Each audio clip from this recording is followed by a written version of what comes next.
Hi hello എല്ലാവർക്കും പത്തനംതിട്ട സീരിയലിൻ്റെ റിവ്യൂവിലേക്ക് സ്വാഗതം. റിവ്യൂവിലേക്ക് പോകുന്നതിന് മുമ്പ് ആദ്യമേ തന്നെ ഒരു കാര്യം പറയട്ടെ. എന്താണെന്ന് വെച്ചാൽ, ആരെങ്കിലും നമ്മുടെ ചാനൽ സബ്സ്ക്രൈബ് ചെയ്യാതെ ഉണ്ടെങ്കിൽ ഒന്ന് ചെയ്തേക്കണം. അതോടൊപ്പം തന്നെ ബെല്ലൈക്കൻ കൂടി ക്ലിക്ക് ചെയ്യാൻ മറക്കരുത്. അപ്പോൾ നമുക്ക് നേരെ റിവ്യൂവിലേക്ക് പോകാം. അങ്ങനെ നമ്മുടെ നയന ആദർശിന് ചായയൊക്കെ കൊണ്ട് കൊടുക്കുകയാണ്. അങ്ങനെ ആ സമയത്ത് മുത്തശ്ശൻ വരുന്നു. അങ്ങനെ ആദർശ് കുറേ കള്ളത്തരങ്ങളൊക്കെ പറയുന്നു. അതായത് നയനയോട് ഇഷ്ടമുള്ള രീതിയിലൊക്കെ സംസാരിക്കുന്നു. അങ്ങനെ മുത്തശ്ശനും ഒക്കെ പോവുകയാണ് അവിടെ നിന്ന്. അതിന് ശേഷമുള്ള കാര്യമാണ് പറയുന്നത്. അങ്ങനെ നയനയോട് ആദർശ്, നിന്നെ എനിക്ക് വിശ്വസിക്കാൻ ഇഷ്ടമല്ല, കാരണം നീ കള്ളത്തരമേ വാതിർന്ന പറയൂ എന്നൊക്കെയുള്ള കാര്യങ്ങളൊക്കെ പറയുകയാണ്. അപ്പോൾ അത് കേൾക്കുമ്പോഴത്തേക്കിനും നമ്മുടെ നയന പറയുകയാണ്, ആദർശേട്ടാ, ഞാൻ എൻ്റെ ജീവിതത്തിൽ അറിഞ്ഞോ അറിയാതെ ഒരു തെറ്റ് മാത്രമേ ചെയ്തിട്ടുള്ളൂ. അതിൻ്റെ സാഹചര്യം എന്താണെന്ന് ഞാൻ ആദർശേട്ടനോട് പറഞ്ഞിട്ടുണ്ടായിരുന്നല്ലോ. പിന്നെ എന്തിനാണ് എപ്പോഴും ഇതേക്കുറിച്ച് തന്നെ ഇങ്ങനെ സംസാരിക്കുന്നത് എന്നിങ്ങനെ ചോദിക്കുകയാണ്. അപ്പോൾ ആദർശ് പറയുകയാണ്, അതേക്കുറിച്ചൊന്നും നീ കൂടുതൽ സംസാരിക്കാതിരിക്കുന്നതാണ് നല്ലത് എന്നിങ്ങനെ പറയുകയാണ്. അപ്പോൾ ആ സമയത്തിന് നയനെ പറയുകയാണ്, എന്തായാലും ഞാൻ ഇനി ആദർശേട്ടനോട് കൂടുതൽ തർക്കിക്കാനൊന്നുമില്ല, ഞാൻ പോവുകയാണ്.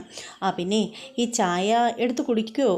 ഞാനിട്ടതായതുകൊണ്ട് ഇനി കുടിക്കാതിരിക്കുമോ എന്നിങ്ങനെ ചോദിക്കുകയാണ്. അപ്പോൾ ആദർശ് പറയുകയാണ്, ചായ അവിടെ വെച്ചിട്ട് നീ പൊയ്ക്കോ എന്നിങ്ങനെ പറയുകയാണ്. അങ്ങനെ നയന അവിടെ നിന്നും പോവുകയാണ്. അതേസമയം നമ്മുടെ ഹാളിലാണെങ്കിൽ നമ്മുടെ നവ്യ ഇങ്ങനെ ഇരുന്ന് ഗഹനമായിട്ട് ചിന്തിച്ചുകൊണ്ടിരിക്കുകയാണ്. നിർമ്മലിൻ്റെ കാര്യമൊക്കെ ചിന്തിച്ച് ഇങ്ങനെ ആകെ ടെൻഷനിലാണ് നമ്മുടെ നവ്യ ഇരിക്കുന്നത്. അപ്പോൾ ആ സമയത്ത് നമ്മുടെ അഭി അവിടെയുണ്ട്. അഭിക്ക് ശരിക്കും വൊമിറ്റ് ചെയ്യാൻ തോന്നുകയാണ്. പുള്ളിക്കാരൻ ഇങ്ങനെ ഓർക്കാനിക്കുകയൊക്കെ ചെയ്യുകയാണ്. പക്ഷേ നവ്യ അതൊന്നും ശ്രദ്ധിക്കുന്നില്ല. അപ്പോൾ അഭി മനസ്സിൽ പറയണം, ഇവള് നിർമ്മലിൻ്റെ കാര്യം ആലോചിച്ചുകൊണ്ട് അങ്ങോട്ട് ഇരിക്കുകയാണ്. അതാണ് ഇവൾക്ക് നല്ല ടെൻഷനുണ്ട് ഇവളുടെ മുഖത്ത്. അതാ ഇവൾ ഞാൻ ഈ വയ്യാണ്ട് നിൽക്കുന്നതെന്നും ശ്രദ്ധിക്കാത്തത് എന്ന് പറയുകയാണ്. അതിനുശേഷം പെട്ടെന്ന് നമ്മുടെ വാഷ്റൂമിൽ പോയിട്ട് നമ്മുടെ അഭി ഛർദ്ദിച്ചിട്ട് വരികയാണ്. അപ്പോൾ ആ സമയത്തിന് നമ്മുടെ ജലജ അങ്ങോട്ടേക്ക് വരികയാണ്. ജലജ വന്ന ഉടനെ സെറ്റിൽ കയറി ഇങ്ങനെ ഇരിക്കുകയാണ്, കാലും വെച്ചിട്ട്.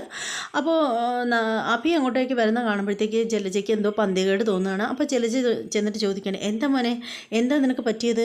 നീ വല്ലാണ്ടിരിക്കുന്നുണ്ടല്ലോ. അത് അമ്മ, ഞാൻ ഛർദ്ദിച്ചു, എനിക്കത്ര വയറ്റിനത്ര ശരിയല്ലെന്ന് തോന്നുന്നു, ഞാൻ വൊമിറ്റ് ചെയ്തു എന്നിങ്ങനെ പറയുകയാണ്.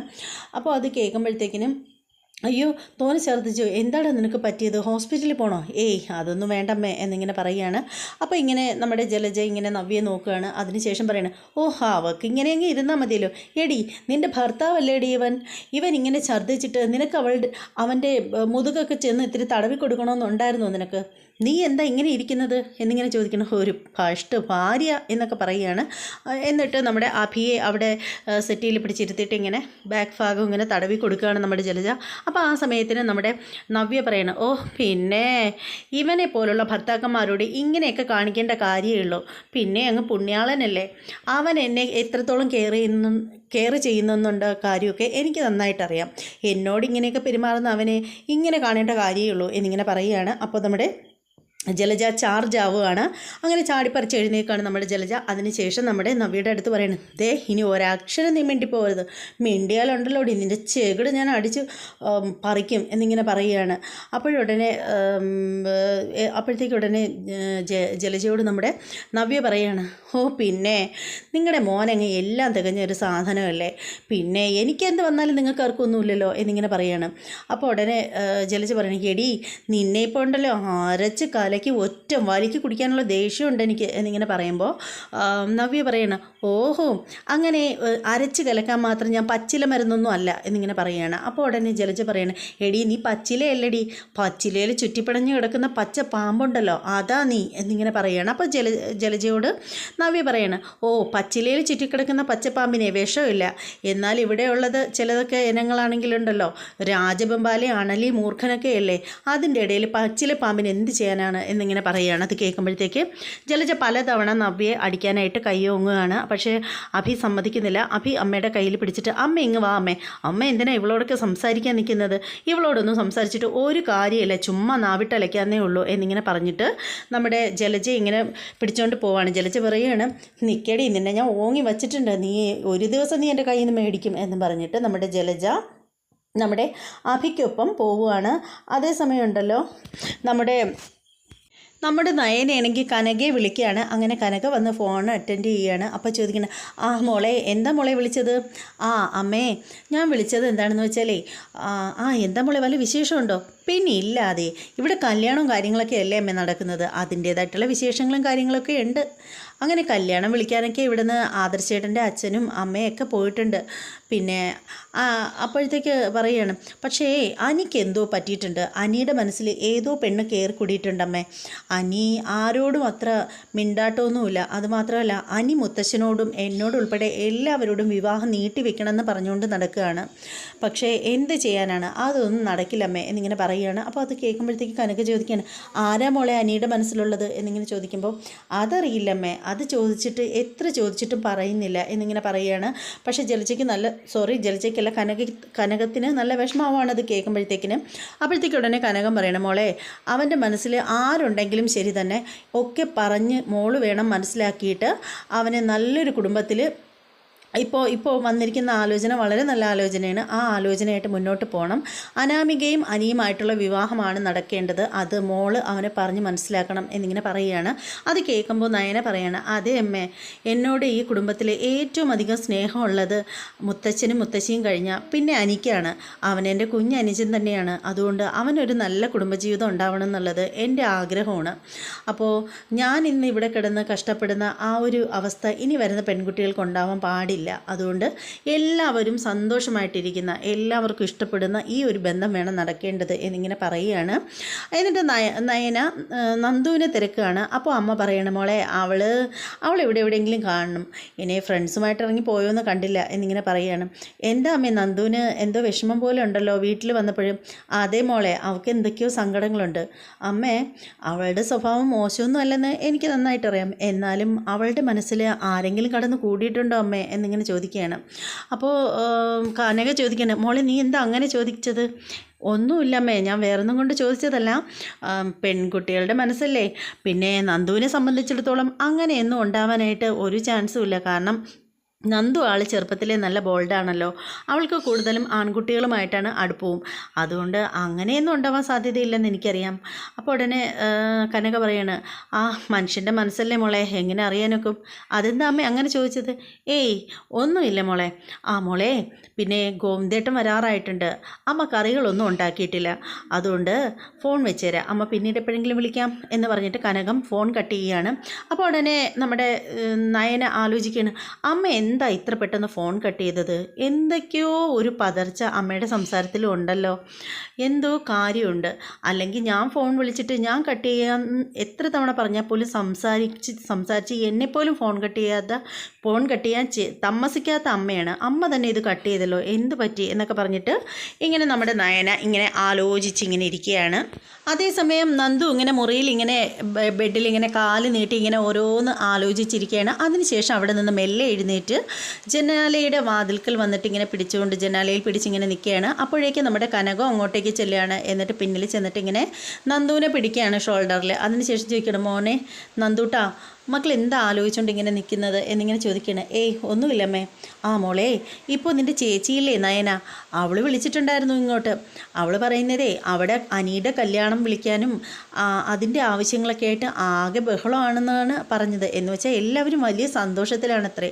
പിന്നെ ഇപ്പോൾ അനിയും പോയി കല്യാണങ്ങളൊക്കെ വിളിച്ചു തുടങ്ങി അവൻ്റെ ഫ്രണ്ട്സിനോടൊക്കെ എന്നിങ്ങനെ പറയുകയാണ്. അത് കേൾക്കുമ്പോൾ ഒന്ന് ഞെട്ടിപ്പോവുകയാണ് നമ്മുടെ നന്ദു. അപ്പോൾ നന്ദു ചോദിക്കുകയാണ്, അനിയും കല്യാണം പറയാൻ പോയോ എന്നിങ്ങനെ ചോദിക്കുമ്പോൾ അതേ നന്ദൂട്ടാ എന്നിങ്ങനെ പറയണം. എന്നിട്ട് പെട്ടെന്ന് നമ്മുടെ മനസ്സിൽ കനക പറയണേ, ഏയ് ഇങ്ങനെയൊക്കെയുള്ള ചില നുണകളൊക്കെ പറഞ്ഞാലേ പറ്റൂ, എന്നാലേ ഇവളുടെ മനസ്സ് കുറച്ചെങ്കിലും ഒന്ന് ശാന്തമാവൂ, ഇവളെ മനസ്സൊന്ന് മാറുള്ളൂ, അല്ലെങ്കിൽ ഇപ്പോഴും ഇവൾ അനിയെ തന്നെ ഇങ്ങനെ ചിന്തിച്ചുകൊണ്ടേയിരിക്കും എന്നിങ്ങനെ മനസ്സിൽ പറയുകയാണ് കനക.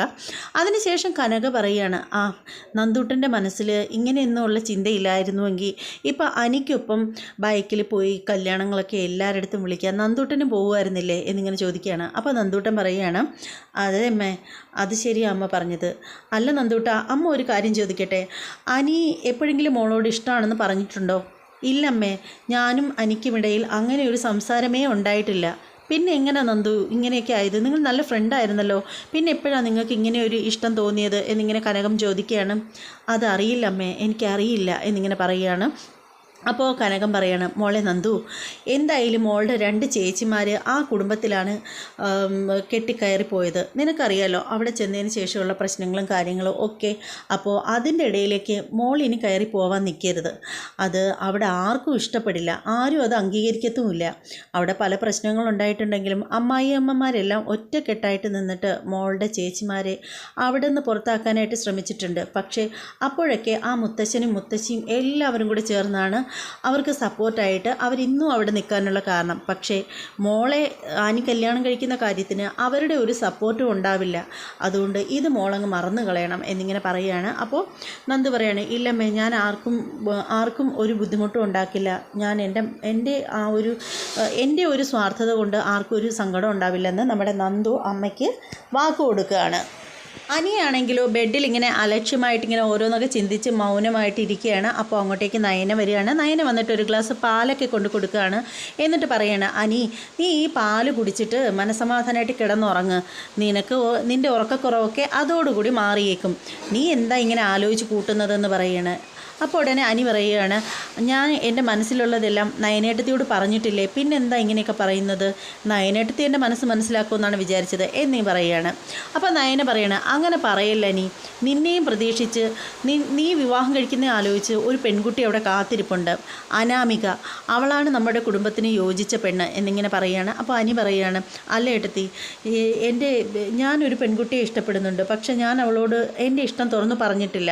അവൾക്കും എന്നെ ഇഷ്ടമാണ്, പക്ഷെ അവളും എന്നോട് തിരിച്ച് പറഞ്ഞിട്ടില്ല. പക്ഷേ നമ്മൾ തമ്മിൽ നല്ല മാനസിക അടുപ്പമുണ്ട്. എനിക്ക് അവളെ ശബ്ദം കേൾക്കണമെന്ന് തോന്നിക്കഴിഞ്ഞാൽ ആ നിമിഷം അവൾ എന്നെ ഫോൺ വിളിക്കാറുണ്ട്. അതുപോലെ തന്നെ അവൾക്ക് എൻ്റെ ശബ്ദം കേൾക്കണമെന്ന് തോന്നുന്ന ആ സമയത്ത് ഞാൻ പോലും അറിയാതെ പലപ്പോഴും അവളെ കോൾ ചെയ്തിട്ടുണ്ട്. പക്ഷേ ഈ പറയുന്ന അനാമികയും ഞാനും തമ്മിൽ അങ്ങനെ യാതൊരുവിധ മാനസിക അടുപ്പങ്ങളും ഇല്ല എന്നിങ്ങനെ അനി പറയുകയാണ്. അപ്പോൾ നയന അനിയെ നല്ല രീതിയിൽ ഉപദേശിക്കുകയാണ്. എന്നിട്ട് പറയുകയാണ്, അനി, മറ്റുള്ളവരെ വിഷമിപ്പിക്കരുത്. നമുക്ക് മറ്റുള്ളവരുടെ സന്തോഷത്തിന് ചിലതൊക്കെ ത്യജിക്കേണ്ടി വരും. ഇതും ആ കൂട്ടത്തിൽ കണ്ടാൽ മതി എന്ന് പറഞ്ഞിട്ട് നമ്മുടെ നയന പാൽ ഗ്ലാസും അനിക്ക് ഏൽപ്പിച്ചിട്ട് അവിടെ നിന്ന് പോവുകയാണ്. അങ്ങനെ അനിയാണെങ്കിലുണ്ടല്ലോ ആകെ വിഷമിച്ചിങ്ങനെ നിൽക്കുകയാണ്.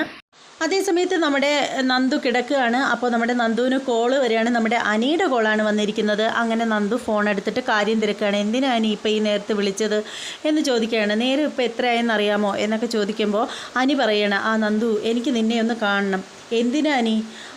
അതൊക്കെ ഞാൻ പിന്നെ പറയാം. നീ ഫോൺ എടുത്ത് അടുത്ത് വെച്ചിട്ട് കിടക്കണം. ഞാൻ കുറച്ച് കഴിയുമ്പോൾ എല്ലാവരും നല്ല ഉറക്കമായി കഴിഞ്ഞതിന് ശേഷം ഞാൻ തന്നെ വിളിക്കും. താൻ ഫോൺ അറ്റൻഡ് ചെയ്തിട്ട് വീട്ടുകാരും അറിയാതെ ഒച്ചയൊന്നും ഉണ്ടാക്കാതെ പുറത്തേക്ക് വരണം എന്നിങ്ങനെ പറയുകയാണ്. അപ്പോൾ നന്ദു ചോദിക്കുകയാണ്, അതിൻ്റെ ആവശ്യമുണ്ടോ അനി? എന്താ കാര്യം? ഇവിടെ അച്ഛനും അമ്മയൊക്കെ അറിഞ്ഞു കഴിഞ്ഞാൽ സീനാവുകയെ എന്നിങ്ങനെ പറയുകയാണ്. അപ്പോൾ അനി പറയണം, ഒന്നും സീനാവില്ലടോ, ആരും അറിയണ്ട, ഞാനല്ലേ വിളിക്കുന്നത് എന്ന് പറഞ്ഞിട്ട് അനി ഫോൺ കട്ട് ചെയ്യുകയാണ്. അതേസമയം രാത്രിയിൽ എല്ലാവരും ഉറങ്ങിക്കഴിഞ്ഞിരിക്കുകയാണ്. ഗോവിന്ദൻ്റെ റൂമിലാണ് ഇന്ന് നമ്മുടെ കനകം കിടന്നുറങ്ങുന്നത്. നമ്മുടെ നന്ദു മുറിയിൽ ഒറ്റയ്ക്കാണ്. അങ്ങനെ കിടക്കുമ്പോഴത്തേക്ക് നമ്മുടെ അനിയുടെ കോള് വരികയാണ്. അപ്പോൾ ഫോൺ മെല്ലെ ഓഫാക്കി വെച്ചിട്ട് നമ്മുടെ നന്ദു പതുക്കെ എന്താ പറയുന്നത്, പൂച്ചക്കുട്ടി പമ്മി പോകുന്നത് പോലെ നമ്മുടെ നന്ദു പുറത്തേക്ക് ഇറങ്ങുകയാണ്. വാതിൽ പുറത്തുനിന്നും പൂട്ടുകയാണ്. അതിനുശേഷം നമ്മുടെ നന്ദു റോഡിൽ ചെല്ലുമ്പോൾ അവിടെ നമ്മുടെ അനി കാത്തു നിൽക്കുകയാണ്. എന്താ അനി കാണണമെന്ന് പറഞ്ഞത്, കാര്യം പറയേ എന്നിങ്ങനെ നന്ദു ആവശ്യപ്പെടുമ്പോൾ, അത് എനിക്ക് തന്നോട് കുറച്ച് അധികം കാര്യങ്ങൾ പറയാനുണ്ട്, താൻ എൻ്റെ ഒപ്പം പോര് എന്നിങ്ങനെ പറയുകയാണ്. അപ്പോൾ നന്ദു പറയുകയാണ്, ഇപ്പം എത്ര മണിയായെന്ന് അറിയാമോ എനിക്ക് എന്നിങ്ങനെ ചോദിക്കുകയാണ്. അപ്പോൾ അനി പറയുകയാണ്, പിന്നെ അറിയാൻ വയ്യാത്തത് എന്താ, മണി 4 കഴിഞ്ഞു. വെളുപ്പാങ്കാലത്ത് 4 മണി ആയതുകൊണ്ട് എല്ലാവരും നല്ല ഉറക്കത്തിലാണ്. നമുക്ക് 2 പേർക്കും ഒരു സ്ഥലത്ത് പോകണം എന്ന് പറയുകയാണ്. അപ്പോൾ നന്ദു ചോദിക്കുകയാണ്, എന്തിനാ, എവിടേക്കാണ് പോവേണ്ടത്? അതൊക്കെ ഉണ്ടടോ, അതൊക്കെ അവിടെ ചെന്നതിന് ശേഷം പറയാം. ഇല്ല ഇനി ഞാൻ വരില്ല. അറിഞ്ഞാൽ പ്രശ്നമാണ്, എല്ലാവരും അറിഞ്ഞാൽ. ഒരു പ്രശ്നമില്ല നന്ദു, നിനക്കെന്താ എന്നെ വിശ്വാസമില്ലേ? ഞാൻ തന്നെ കൊണ്ടുപോയി അപകടപ്പെടുത്തുമെന്ന് തനിക്ക് തോന്നുന്നുണ്ടോ? എനിക്ക് അങ്ങനെയുള്ള ഒരു ചിന്തയൊന്നും എനിക്കില്ലെന്ന് നന്ദു പറയുകയാണ്. അപ്പോൾ അനി പറയുകയാണ്, അങ്ങനെ ഒരു ചിന്തയില്ലെങ്കിൽ പിന്നെ താൻ എന്തിനാ പേടിക്കുന്നത്? ഇനി അഥവാ ഞാനങ്ങനെ അപകടപ്പെടുത്താൻ കൊണ്ടുപോയാൽ പോലും അതിനെയൊക്കെ പ്രതിരോധിക്കാനൊക്കെ കഴിവുള്ള കുട്ടിയല്ലേ നന്ദു എന്നിങ്ങനെ പറയുകയാണ്. അപ്പോൾ നന്ദു പറയുകയാണ്, എന്തിനാ അനി പോകുന്നത്? അതെ, നമുക്കിപ്പോൾ ചെന്നിട്ട് 4 മണിയൊക്കെ ഇപ്പോൾ 4 മണിയായി. അപ്പോൾ നമുക്ക് ചെന്നിട്ട് ഇപ്പോൾ ചെന്നിട്ട് നമുക്കൊരു ക്ഷേത്രത്തിൽ പോകാമെന്നാണ് അനി പറയുന്നത്. ക്ഷേത്രത്തിൽ പോയി പ്രാർത്ഥിക്കണം എന്ന് പറയണം. അപ്പോൾ നന്ദു പറയണം, അയ്യോ ക്ഷേത്രത്തിൽ പോകാനൊന്നും വരാൻ പറ്റില്ല, ഞാനിപ്പോൾ കുളിച്ചത് കൂടിയില്ല എന്ന് പറയണം. അപ്പോൾ അനി പറയണം, അതൊന്നും ഓർത്ത് വിഷമിക്കേണ്ട. ഈ പറയുന്ന ഞങ്ങൾ പോകാൻ ഉദ്ദേശിക്കുന്ന ക്ഷേത്രത്തിൻ്റെ തൊട്ടടുത്ത് എൻ്റെ ഒരു ഫ്രണ്ടിൻ്റെ വീടുണ്ട്. അവിടെ കയറി നമുക്ക് ഫ്രഷ് ആയതിന് ശേഷം ക്ഷേത്രത്തിൽ പോവാം. പിന്നെ നന്ദു വിഷമിക്കേണ്ട, എൻ്റെ കാറിൽ കുറച്ച് വസ്ത്രങ്ങളൊക്കെ ഇരിപ്പുണ്ട്, അതുകൊണ്ട് നന്ദു വിഷമിക്കേണ്ട എന്ന് പറയുകയാണ്. അങ്ങനെ നമ്മുടെ അനിക്കൊപ്പം നമ്മുടെ നന്ദു പോവുകയാണ്. പിന്നീട് അതേസമയം കാണിക്കുന്നത് രാവിലെയാണ്. നമ്മുടെ കനക ഇറങ്ങി വരികയാണ്. കയ്യിലൊക്കെ കുറേ തുണികളൊക്കെ ഉണ്ട്, അലക്കാനുള്ള തുണികളാണെന്ന് തോന്നുന്നു. കുറച്ച് തുണികളൊക്കെ ആയിട്ട് ഇങ്ങനെ ഇറങ്ങി വരികയാണ്. നമ്മുടെ ഗോവിന്ദൻ പത്രം വായിച്ചുകൊണ്ടിരിക്കുകയാണ്. അപ്പോൾ ഗോവിന്ദൻ്റെ അടുത്ത് ചെല്ലുകയാണ് കനക. അപ്പോൾ ഗോവിന്ദൻ ചോദിക്കുകയാണ്, അല്ല നന്ദുവിനെ കണ്ടില്ലല്ലോ, നന്ദു എന്തി കനകെ എന്നിങ്ങനെ ചോദിക്കുകയാണ്. അപ്പോൾ കനക പറയണ, എനിക്കറിയില്ല ഗോവിന്ദേട്ടാ, ഞാൻ ഉറക്കം എഴുന്നേറ്റ് വന്ന ഉടനെ അവളെ കാണുന്നില്ല, മിക്കവാറും അവൾ ഫ്രണ്ടുമായിട്ടൊക്കെ നടക്കാൻ പോയിട്ടുണ്ടാവും എന്നിങ്ങനെ പറയുകയാണ്. അപ്പോൾ ഗോവിന്ദൻ പറയാണ്, ഇപ്പോൾ അവൾ അങ്ങനെ രാവിലെ നടക്കാനൊന്നും പോവാറില്ലായിരുന്നല്ലോ. ഗോവിന്ദേട്ടാ, ഞാൻ അവളെ കുറച്ച് ഉപദേശമൊക്കെ കൊടുത്തു. എൻ്റെ ഉപദേശമൊക്കെ കേട്ട് കഴിഞ്ഞപ്പോഴേ ആ പെണ്ണിൻ്റെ മനസ്സ് മാറിയെന്നാണ് തോന്നുന്നത്. അതുകൊണ്ട് അവൾ രാവിലെ നടക്കാൻ പോയി കാണും. ഇനി അതല്ലെന്നുണ്ടെങ്കിൽ ഇന്നലെ മെനിഞ്ഞെന്നൊക്കെ എൻ്റെ അടുത്ത് പറഞ്ഞിട്ടുണ്ടായിരുന്നു, കുറച്ച് കുട്ടികൾക്ക് കരാട്ട പ്രാക്ടീസ് കൊടുക്കുന്ന കാര്യത്തെപ്പറ്റി പറഞ്ഞിട്ടുണ്ടായിരുന്നു. ഒരു കോച്ചിങ് സെൻറ്ററിലേക്ക് അതിന് വേണ്ടിയിട്ട് മോളെ വിളിച്ചിട്ടുണ്ടെന്ന് പറഞ്ഞിട്ടുണ്ടായിരുന്നു. ഒരു പക്ഷേ മോൾ അങ്ങനെ പോയതും ആയിരിക്കാം. എന്ത് തന്നെയായാലും അവൾ പോയതുപോലെ ഇങ്ങ് വരുന്ന ഗോവിന്ദേട്ട എന്നിങ്ങനെ പറയുകയാണ്. അങ്ങനെ നമ്മുടെ ഗോവിന്ദൻ പറയാണ്, കനകേ, അവളുടെ മേൽ നമ്മുടെ ഒരു കണ്ണ് എപ്പോഴും ഉണ്ടാവണം. എന്ന് വെച്ചാൽ അവൾ നന്നായിട്ട് പഠിക്കാൻ പോയിക്കൊണ്ടിരുന്നതാണ്. പക്ഷേ ഇപ്പോൾ അവൾ പഠിത്തത്തിലൊക്കെ നന്നായിട്ട് ഉഴപ്പി. ഇനി നമുക്ക് അങ്ങനെ വിട്ടാൽ പറ്റില്ല, പഠിത്ത കാര്യത്തിലൊക്കെ നമുക്ക് കൂടുതൽ ശ്രദ്ധ കൊടുക്കണം എന്നൊക്കെ പറയുകയാണ്. അങ്ങനെ നമ്മുടെ ഗോവിന്ദനും കനകവും കൂടെ സംസാരിച്ചുകൊണ്ടിരിക്കുന്ന സമയത്തിന് കോളിംഗ് ബെല്ലടിക്കുകയാണ്. കോളിംഗ് ബെല്ലടിക്കുമ്പോഴത്തേക്ക് ഇതാരാ ഈ രാവിലെ എന്ന് പറഞ്ഞിട്ട് നമ്മുടെ കനകം ആ തുണിയൊക്കെ ആ ഒരു സൈഡിലോട്ട് ഒതുക്കി വെച്ചിട്ട് ഇറങ്ങി ചെല്ലുകയാണ്. എന്നിട്ട് വാതിൽ തുറക്കുന്ന കനകം ഞെട്ടിത്തരിച്ച് പോവുകയാണ്. അറിയാതെ അയ്യോ എന്ന് വിളിച്ചിട്ട് നമ്മുടെ കനകം തലയിൽ കൈയും വെച്ച് ഇങ്ങനെ നിൽക്കുകയാണ്. ഒരു നിപ്പ് നിൽക്കുകയാണ്. നിൽക്കുന്നതെന്ന് മാത്രമല്ല, നമ്മുടെ കനകത്തിൻ്റെ കണ്ണുകൾ രണ്ടും ബൾബ് കണക്ക് തള്ളി വന്നിരിക്കുകയാണ്. അതിനുള്ള കാരണം എന്താണെന്ന് വെച്ചാൽ, നമ്മുടെ കനകം ഇങ്ങനെ വാതിൽ തുറക്കുമ്പോൾ കാണുന്നത് നമ്മുടെ അനിയെയാണ് കാണുന്നത്. ഫസ്റ്റ് അനിയുടെ തൊട്ടു പിന്നിൽ നിന്നും ഇങ്ങനെ സൈഡിലോട്ട് ഒതുങ്ങി മാറി നിൽക്കുകയാണ് നമ്മുടെ നന്ദു. രണ്ടു പേരും വിവാഹ വേഷത്തിലാണ് നിൽക്കുന്നത്. നമ്മുടെ അനിയുടെ കയ്യിൽ ഹാരമൊക്കെ ഉണ്ട്. അതുപോലെ നമ്മുടെ നന്ദൂട്ടിയാണെങ്കിലുണ്ടല്ലോ, ആൺകുട്ടികളുടെ വേഷമൊക്കെ മാറി നല്ല മഞ്ഞ പട്ട് സാരിയൊക്കെ ഉടുത്ത് കഴുത്തിൽ താലിമാലയും നെറ്റിയിൽ സിന്ദൂരവും പൊട്ടും ഒക്കെ അണിഞ്ഞ് നല്ല അതീവ സുന്ദരിയായിട്ട് നമ്മുടെ നന്ദു നിൽക്കുകയാണ്. അങ്ങനെ വിവാഹ വേഷത്തിൽ അനിക്കൊപ്പം നിൽക്കുന്ന നമ്മുടെ നന്ദുവിനെ കണ്ടിട്ട് നമ്മുടെ കനകം അറിയാതെ അയ്യോ എന്ന് വിളിച്ച് പോവുകയാണ്. അങ്ങനെ നമ്മുടെ കനകത്തിൻ്റെ വിളി കേട്ടിട്ട് പത്രം എടുത്ത് ദൂരെ കളഞ്ഞിട്ട് നമ്മുടെ ഗോവിന്ദൻ അങ്ങോട്ടേക്ക് വരികയാണ്. അപ്പോൾ ഈ രംഗം കണ്ടിട്ട് നമ്മുടെ ഗോവിന്ദന് അറ്റാക്ക് വരാഞ്ഞത് ഭാഗ്യം. പുള്ളിക്കാരൻ ഇങ്ങനെ ഒരു ഏങ്ങലടിച്ച് അവിടെ ഇങ്ങനെ ഒരു ഏക്കം വിട്ടിട്ട് ഇങ്ങനെ നിൽക്കുകയാണ്. അതോടുകൂടി എപ്പിസോഡ് തീരുകയാണ്. ഇന്നത്തെ എപ്പിസോഡ് എല്ലാവർക്കും ഇഷ്ടമായി കാണുമെന്ന് വിശ്വസിക്കുകയാണ്. ഒരു അടിപൊളി എപ്പിസോഡാണ്, ആരും മിസ് ചെയ്യരുത്. അതുപോലെ തന്നെ റിവ്യൂ കാണുന്ന ആരും സ്കിപ്പ് ചെയ്ത് കാണാതിരിക്കാൻ ശ്രദ്ധിക്കുക. അതുപോലെ തന്നെ റിവ്യൂ ഇങ്ങനെ ഇരുന്ന് കാണാൻ ബുദ്ധിമുട്ടുണ്ടെങ്കിൽ അത് ഓണാക്കി വെച്ച് ഫോൺ അങ്ങോട്ട് മാറ്റി വെച്ചാലും കേൾക്കാൻ പറ്റും. അതുപോലെ തന്നെ നിങ്ങളുടെ അഭിപ്രായങ്ങളും നിർദ്ദേശങ്ങളും ഒക്കെ കമൻറ്റ് ചെയ്തേക്കുക. പിന്നെ ലൈക്ക് ചെയ്യുക. അതുപോലെ നമ്മുടെ ചാനൽ ആരെങ്കിലും